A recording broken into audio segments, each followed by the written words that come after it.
Welcome to our podcast. We're going behind the iconic blue signs of North Mississippi Health Services to connect you with important resources, hot topics, and information offered by our very own experts. Thank you for listening, and don't forget to check out Apple Podcasts, Spotify, and Castos for more episodes. Hey everybody, and welcome back to our Small Steps for Better Health podcast series. We are on small step number 10 today, so hopefully you've been following along and you've been slowly making changes to your nutrition and to your social connections and to your fitness. If not, I encourage you to go back and start at episode 1 and then catch up. But if you have been following along, we're back today with Emily Bell. My name is Jeannie Alice Bruce. I'm a social media specialist in the marketing department at North Mississippi Health Services.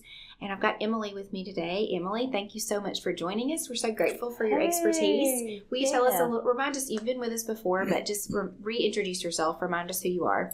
Yes, Emily Bell. I live in Iuka, Mississippi, and started with the medical center in 91 and finished my degree at Mississippi State in exercise physiology, and went to start at the wellness center in 97 and have been with the system since. So I actually work at Iuka Wellness Center. Mm-hmm. We have a satellite facility there.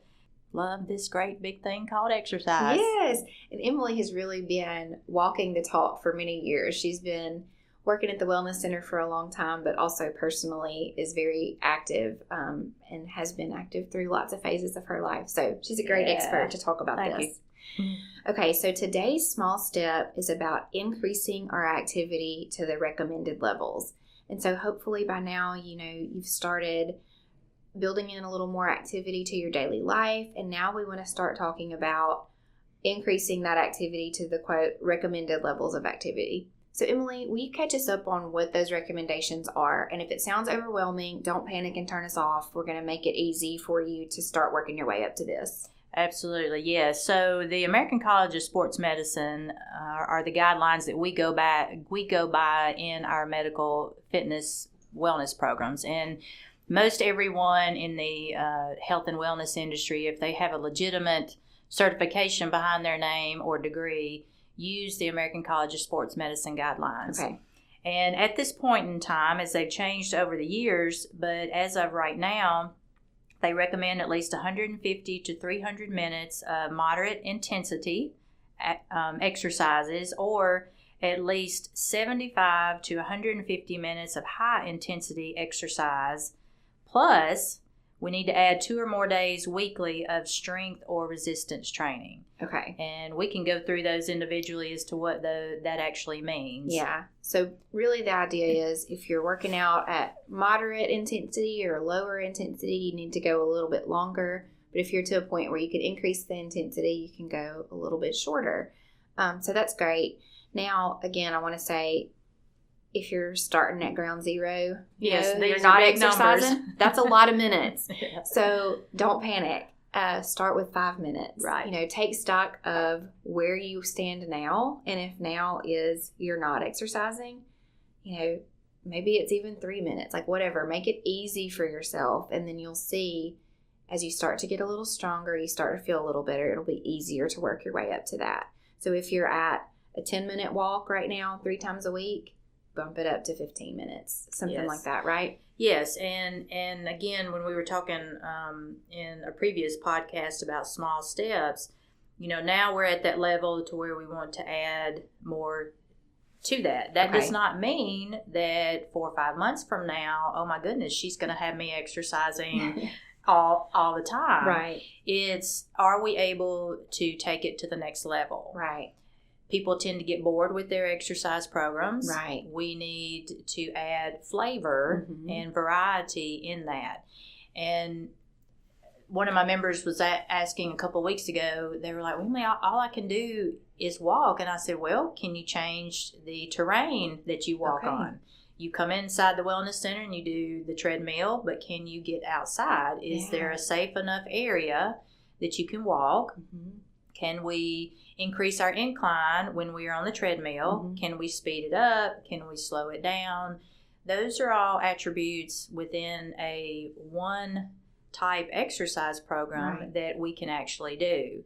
And so when you get to talking about 150 to 300 minutes of moderate intensity, this number is derived from the American College of Sports Medicine and research that has shown to have effect on disease relationships, on our health. That does not mean that if you are only able to get 100 minutes that you're not benefiting. Absolutely. These are just guidelines that we, in all things we do, have those guidelines to help us with that exercise program. Yeah. The moderate intensity basically means you start doing some type of exercise. We want to feel an increase in our lung capacity. Mm-hmm. We want to feel the heart rate beating a little bit faster. Mm-hmm. The high intensity tends to be what it says, high intensity. Those are the moments where sometimes it is hard to talk and breathe. Gotcha. We may not tend to do those type of exercises for long periods of time. Right. And that gets into a whole other ball game. But for right now, we're focusing maybe on the general population. Right. So again, we go back and we talk about, how one can gauge that. And those are things that we try to teach our individuals to know. I am increasing my exercise. Right. When I finish exercising, I want to know that I've done a little something. Right. I don't necessarily want to walk out crawling. Right. But I want to know that I have increased that blood flow, I have increased that lung capacity, and I'm working up toward a good goal. Yeah, that's good. And it's a little bit splitting hairs, really. If you feel like it's moderate or you feel like it's high intensity, you're still moving. You're still moving, and that's really the important thing. You don't have to track your minutes based on how hard you're breathing. Don't overcomplicate it. Right. We just want you to start, like we said, slowly working your way up to 150 to 300 minutes a week, but by just a few steps at a time, by just a few minutes at a time. So Absolutely. Give us some examples of what you would consider moderate activity. So what could that look like, especially if you're somebody who doesn't go to the gym yet? Okay, so moderate activity would be in the workforce. Maybe I go out for lunch and I take a few laps around the block or the parking lot, the track, and I'm not just walking at a snail's pace. Right. I'm pumping those arms. Yeah. I'm feeling a little, sweat come up, depending on our Mississippi weather. Right. But we are really moving. Yeah. If I am hiking, I have maybe changed the terrain. Instead of a flat surface, maybe I've found some inclines or a few little short hills. If I'm biking, have I increased the intensity? Again, going up hills, rolling terrain. A lot of times people don't have access to these, but they may have access to a fitness center. Right. What that looks like at a fitness center on, say, a bicycle would mean I am increasing the intensity levels. On a rowing machine, I am rowing a little bit faster. Okay. On a treadmill, maybe I have increased the incline, maybe I've increased the speed. But something that makes me work a little bit harder than if I was just walking from my car to the door. Right. Or going for a little stroll. Yes. Yeah. Yes. Gotcha. It can also, doesn't have to be something we think of as like traditional exercise. It can be mowing your yard with a push mower. Raking leaves. Raking leaves is a big one. Heavy cleaning. So, that's when I saw when I was researching for this. So that doesn't mean just like, I don't know, wiping your counters down or whatever, but if you're washing windows, vacuuming, mopping, that counts. Yes, it can does. count. Yes, it does. It is not sitting. Yeah.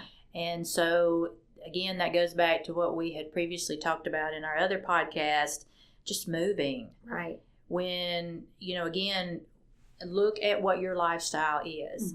Somebody who is extremely sedentary to start, just going to an extreme exercise program, that may work, but it tends to not. Right. Because we need to see some progression along the way. Right. And so just starting, just increasing, but also realizing too, hey, I've been walking for 4 or 5 days now for 3 or 4 months. Yeah.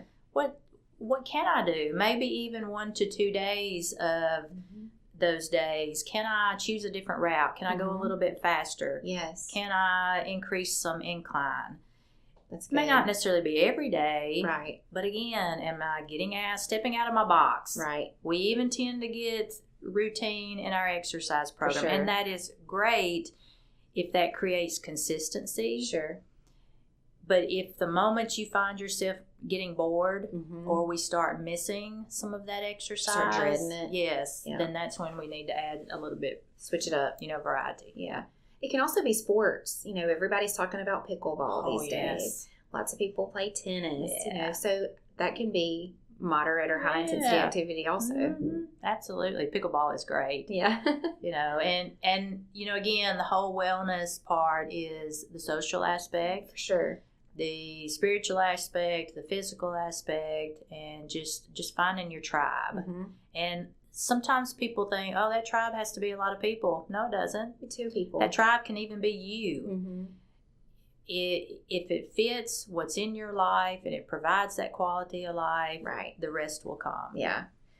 Yeah, the great thing about all of these activities we've talked about, especially the ones like joining a fitness center or joining a sports league, playing pickleball, playing tennis, playing badminton, whatever, it kind of checks several boxes because it's checking the physical activity box and it's also checking that social connection box, which is part of our small steps for better health also. We're talking about ways to increase our social connection and improve our mental health. So those are really great. It's really great when you can kind of check 2 boxes with one activity. I see people smile a whole lot when they are exercising, and even more so within a group. Right. And I tell people, because I tend to work with the little older adult population. Doesn't mean that we don't have clients that are younger. Sure. But I see miracles.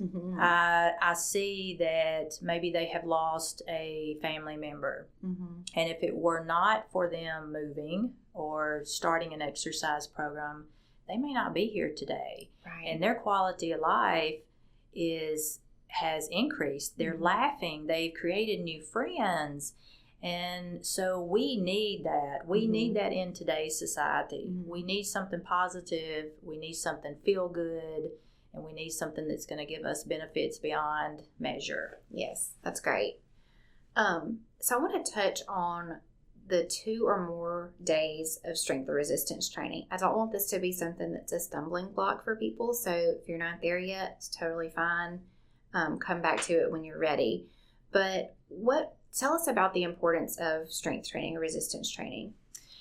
Yes, so that is a pushback that I get more so from women than men, because society, again, has led us to believe that if we do strength training, we're going to, quote, bulk up. Sure. And that is absolutely not the case. Right. Can you? Sure. If that's a goal that you want for yourself, yes. Right. There are ways. Women tend to gravitate toward the cardio. Oh, I want to get in. I want to do cardio. I just want to kill myself with cardio. That's good. Sure. But the strength training plays even a more vital role in our bone density, which is extremely important for we women. For the muscle mass, we know as we age, and at an extremely early age, we start losing muscle mass.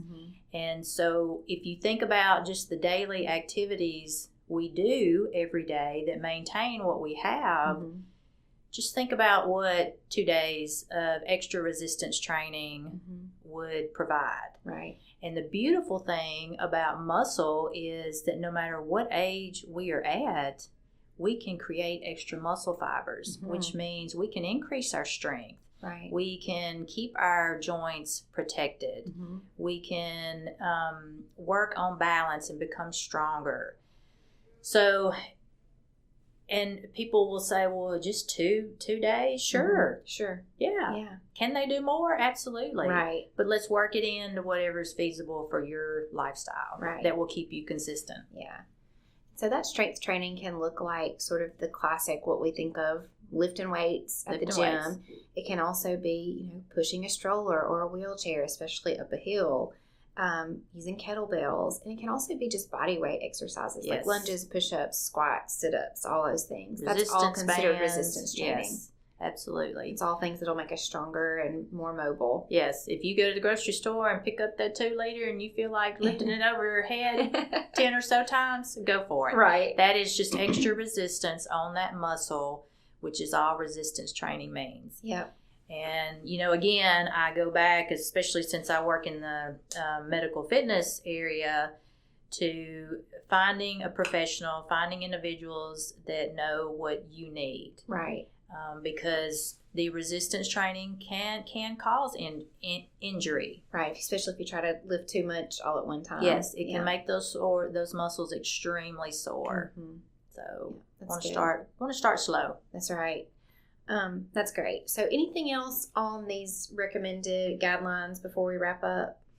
I just tell people again, just start. Right. These are all goals. I work with individuals who they like the structure of when I want day one on my exercise program. This is absolutely what I'm going to do. Right. ABC 1, 2, 3. Mm-hmm.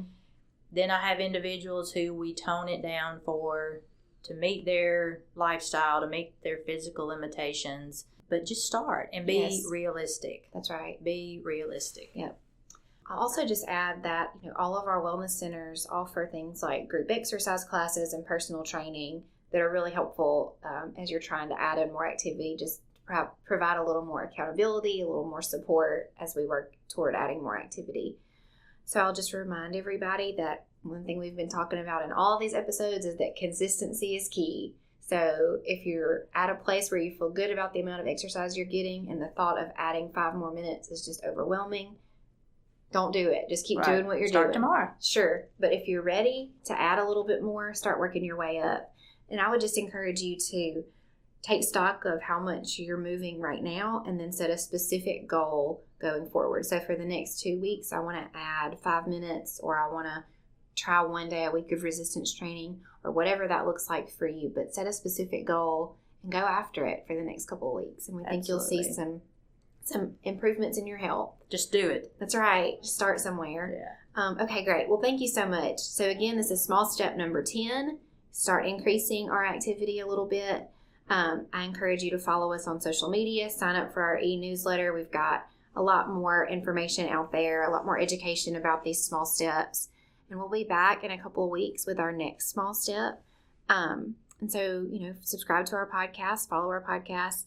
And Emily, thank you for joining us. We're really grateful for your time. Thank you for your expertise. And thank you to everyone who's listening, and have a great rest of your day. Thank you for listening. We are here to support you and are so glad you chose to spend time with us today. We hope this podcast helps you understand what connected feels like. Please don't forget to check back at Spotify, Apple Podcasts, or Castos for more episodes.